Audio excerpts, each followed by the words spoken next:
Hello and welcome two bit inning. साथ में मिलकर शुरू करते हैं जिंदगी की दूसरी इनिंग। बहुत ही इंपॉर्टेंट वीडियो है।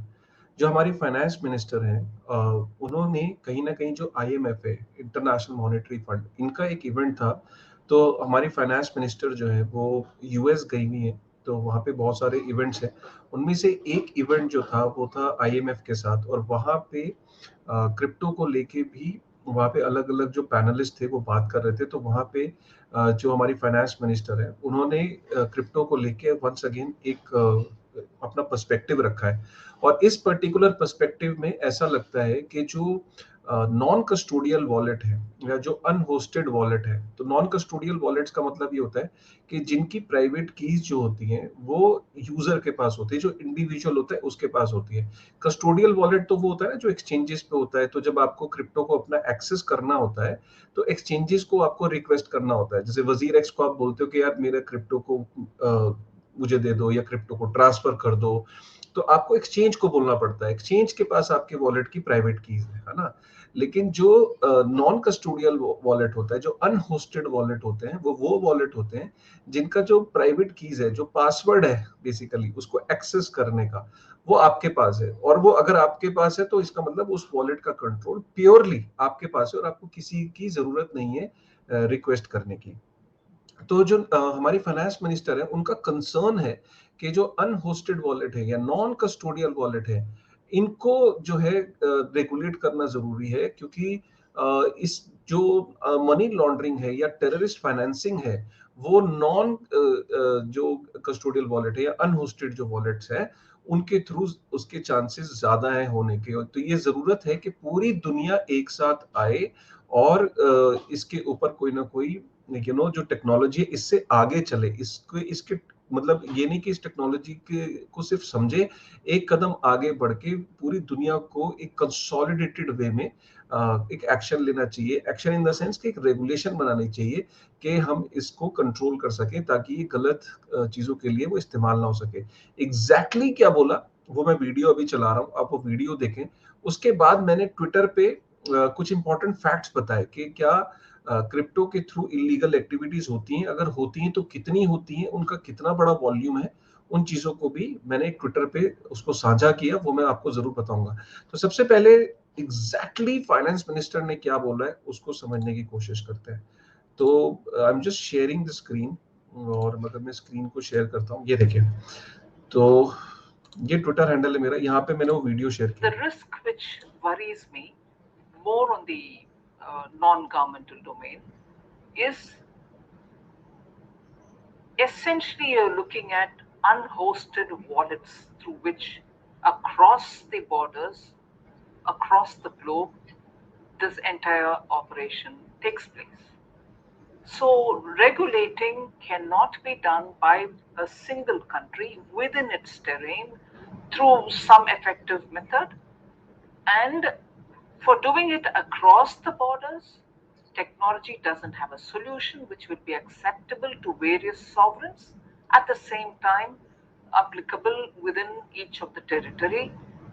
Again, the risks involved, on which, of course, Ravi Menon elaborated, will have to be differentially approached because for each user case, the risks can also be different depending on the economy that you're talking about. There are 7 countries, 9 countries, if I understand correct, some of which Kristalina named: Bahamas, 7 of the Eastern Caribbean countries, Nigeria. So, if you were to take a case study in a case use in Nigeria, its application and the risks involved will be very different from the risks in, let's say, a tourism or investment-rich Bahamas or any other country for that matter. So as long as the non-governmental activity of the crypto assets are through the unhosted wallets, regulation is going to be very difficult. But cross-border payments will become very effective, yes, through the central bank driven currencies, and even then, efficiency, transparency, and also better management of large payments which are being done between countries, all that is taken care of.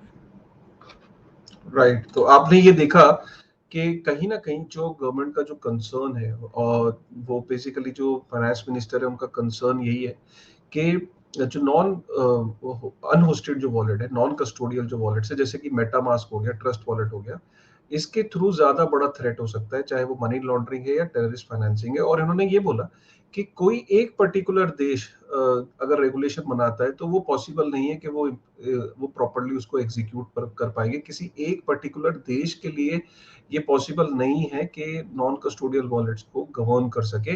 पूरी दुनिया को एक साथ एक consolidated वे में एक strategy बनानी पड़ेगी कि किस तरीके से हम ये जो अनहोस्टेड वॉलेट्स हैं, क्योंकि ये इंटरनेट के ऊपर कोई भी बना सकता है, तो पूरी दुनिया को एक कंसोलिडेटेड वे में एक इकट्ठे होके एक इस पे काम करना पड़ेगा कि हम अनहोस्टेड वॉलेट्स को कैसे गवर्न कर सकते हैं, बिकॉज इसका जो खतरा है और जो इसके थ्रेट्स हैं वो बड़े हो सकते हैं। और फाइनेंस मिनिस्टर ने ये भी बोला कि इसमें कोई डाउट नहीं कि टेक्नोलॉजी डिसरप्टिव होती है, और टेक्नोलॉजी इस वक्त भी डिसरप्शन काफी है, और जिस तरीके से टेक्नोलॉजी डिसरप्ट हुई है, और वो टेक्नोलॉजी के अगेंस्ट नहीं है, लेकिन इस टेक्नोलॉजी के जो उत्पन्न हुई है उसके साथ जो चैलेंजेस है उनको मैनेज करना भी एक सॉवरेन नेशन की एक जिम्मेदारी है। और अनहोस्टेड वॉलेट्स को गवर्न करना जो है वो एक पर्टिकुलर देश का काम नहीं है, ना ही पॉसिबल है। इसके लिए पूरी दुनिया को एक साथ आना जरूरी है। ये बात उन्होंने बोली। अब हम समझते हैं कि क्या जो क्रिप्टो के थ्रू इलीगल जो एक्टिविटीज हैं वो क्या बहुत रेगुलर बेसिस पे होती हैं, कितनी क्रिप्टो के थ्रू इलीगल एक्टिविटीज होती हैं। मैंने उसको ना एक ये अपने ट्वीट के माध्यम से समझाने की कोशिश करी है, ठीक है। और मेरा वो जो ट्वीट है मैं उसको साझा करता हूँ, शेयर करता हूँ आपके साथ। राइट, तो मैंने यहाँ पे अभी 8:15 पे ट्वीट किया, तो मैंने इसमें ये बोला कि क्रिप्टो का जो यूज है वो इलीगल एक्टिविटी में कितना होता है। और मैंने ये जो रिपोर्ट है इसको चेनालिसिस वो कंपनी है, वो ऑर्गेनाइजेशन है, $4 बिलियन की उसकी वैल्यूएशन है। इतनी बड़ी कंपनी है कि वो बेसिकली क्या करती है कि जो ब्लॉकचेन पे जितना भी डेटा होता है उसको मैप करती है, और उसके अंदर से एक इंफॉर्मेशन एनालिसिस निकालती है, और वो कोशिश करती है कि वहां से उसकी वो आइडेंटिफाई कर सके कि कौन से एड्रेसेस इलीगल एक्टिविटीज में इन्वॉल्व है और कौन से एड्रेसेस इलीगल एक्टिविटी में नहीं इन्वॉल्व है। तो उस बेसिस पे वो एक डेटा एनालिटिक्स फर्म्स है जो ये डेटा सारा रीड करती है ब्लॉकचेन का, और उसके बेसिस पे वो अपनी रिपोर्ट्स निकालती हैं। तो क्रिप्टो क्राइम रिपोर्ट 2022 में उन्होंने कुछ इंटरेस्टिंग फैक्ट्स दिए हैं, मैं वो फैक्ट्स पढ़ के आपको बता देता हूँ। तो बेसिकली ये कंपनी बोलती है कि जो ग्रोथ हुई है क्रिप्टो के अंदर वो 2020 से 2021 को अगर हम कंपेयर करें तो $15 ट्रिलियन का वॉल्यूम हो चुका है, जो कि 567% का इंक्रीज है टोटल क्रिप्टो वॉल्यूम। तो जब इतना बड़ा क्रिप्टो का वॉल्यूम इंक्रीज हो रहा है तो इलीगल एक्टिविटीज भी इंक्रीज हो रही हैं। और लेकिन अगर आप देखें तो 567% का अगर इंक्रीज है, तो जो इलीगल एक्टिविटीज है उनमें मात्र 79% का इंक्रीज है। तो अगर आप ये लेके चलो कि $14 बिलियन का जो है इलीगल एक्टिविटीज हुई है क्रिप्टो के थ्रू, अगर आप देखें तो 15 ट्रिलियन के अंदर सिर्फ $14 बिलियन ही इलीगल एक्टिविटीज हुई है, जो कि परसेंटेज में देखेंगे तो बहुत ही कम परसेंटेज है। उसके बाद अगर हम आए दूसरे नंबर पे, तो क्रिप्टो के थ्रू जो मनी लॉन्ड्रिंग है उसका जो शेयर है वो 0.05% है, मतलब 1% भी नहीं है। तो 0.05% शेयर है जिस जो क्रिप्टो के माध्यम से जो मनी लॉन्ड्रिंग हुई है। उसके बाद हम अगर हम आए तो साइबर क्राइम्स, साइबर क्रिमिनल्स, तो जब से 2017 से अगर हम एक रिपोर्ट चैनलिसिस ने देखा कि 2017 4 सालों में total $33 billion worth of crypto currency जो है वो लॉन्डर हुई है, मनी लॉन्ड्रिंग में यूज हुई है 33 बिलियन 4 सालों में। वहीं UN office of drugs and crime का एस्टीमेट है कि 800 बिलियन से $2 trillion worth of Fiat currency, जो करेंसी नोट है, जो रियल मनी है, जो जो आप जिस करेंसी नोट को यूज करती है पूरी दुनिया, उसके थ्रू जो है मनी लॉन्ड्रिंग जो है वो 800 बिलियन से 2 ट्रिलियन हर साल होती है, और जिसका जो कि टोटल 5% है ग्लोबल जीडीपी के। और अगर हम बात करें illegal activity shares of all crypto currency, जितनी भी क्रिप्टो करेंसीज हैं उनका इलीगल एक्टिविटीज में कितना शेयर है, अगर हर साल को कर देखें 2017 में 1.42% था, 2019 में सबसे ज्यादा था 3.37%, 2020 में 0.62% और 2021 में 0.15%, मतलब टोटल वॉल्यूम में इलीगल एक्टिविटीज का कितना शेयर था। तो इससे ये पता लगता है। अगर हम बात करें कि सबसे किस टाइप का क्राइम सबसे ज्यादा है, तो अगर हम देखें तो जो इस रिपोर्ट के हिसाब से कि स्टोलन फंड्स, मतलब 2021 में भी जो हैक हुए थे, जो हैकर्स हैं वो जो क्राइम करते हैं, डीफाई प्रोटोकॉल्स हैक हो जाते हैं, एक्सचेंजेस हैक हो जाती है, तो उसमें सबसे ज्यादा जो है जो क्राइम हुआ है वो स्टोलन फंड्स का हुआ है। तो ये एक इंटरेस्टिंग रिपोर्ट है। उसके बाद अगर हम बात करें crypto currency money laundering active, तो अगर हम 2017 से 2021 की बात करें तो 2021 में 8.6 बिलियन यूएस डॉलर जो है ये मनी लॉन्ड्रिंग में क्रिप्टो करेंसी का इस्तेमाल हुआ मनी लॉन्ड्रिंग के लिए। ये 2019 में 10.9 बिलियन था, तो 2019 से देखें तो कम हुआ है। और टोटल अगर हम मनी लॉन्ड्रिंग देखें जो क्रिप्टो करेंसी के थ्रू हुई तो 8.6 बिलियन हुई है।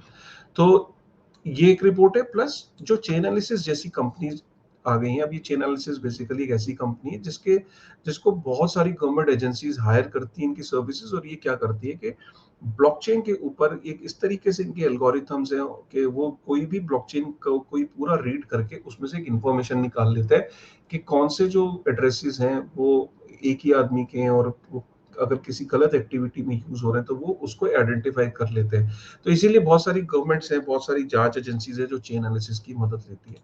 सो ऑल इन ऑल मेरा कहने का ये मतलब है कि बेसिकली नो डाउट कि क्रिप्टो के थ्रू इलीगल एक्टिविटीज होती हैं, हमने देखा, लेकिन परसेंटेज अगर हम देखें तो बहुत कम होती है। इसका मतलब ये है कि कोई भी टेक्नोलॉजी होती है उसके अंदर इसमें कोई डाउट नहीं है कि चैलेंजेस होते हैं। और जो चैलेंजेस अगर हम देखें तो इंटरनेट जब इवॉल्व हुआ तो इंटरनेट के माध्यम से भी बहुत गलत काम हुए। जब इंटरनेट आया, जब फोन आया, तो फोन के माध्यम से भी बहुत गलत काम हुए, क्योंकि फोन अगर अच्छे लोगों ने, दो लोगों ने इस्तेमाल किया तो फोन का इस्तेमाल लोगों ने गलत कामों के लिए भी किया, किडनैपिंग के लिए यूज किया। दो टेररिस्ट ने आपस में बात करने के लिए भी फोन का इस्तेमाल किया होगा, राइट? जो कि अल्टीमेटली इंटरनेट के माध्यम से बहुत सारे गलत काम हुए। फेसबुक के ऊपर साइबर बुलिंग और साइबर स्टॉकिंग होती है, हम सब जानते हैं। तो बहुत सारे ओटीपी स्कैम्स हो गए, बहुत सारे सोशल इंजीनियरिंग स्कैम्स हो गए, वो इंटरनेट के माध्यम से होते हैं। तो हर टेक्नोलॉजी के अपने चैलेंजेस होते हैं, सिमिलरली क्रिप्टो के भी हैं।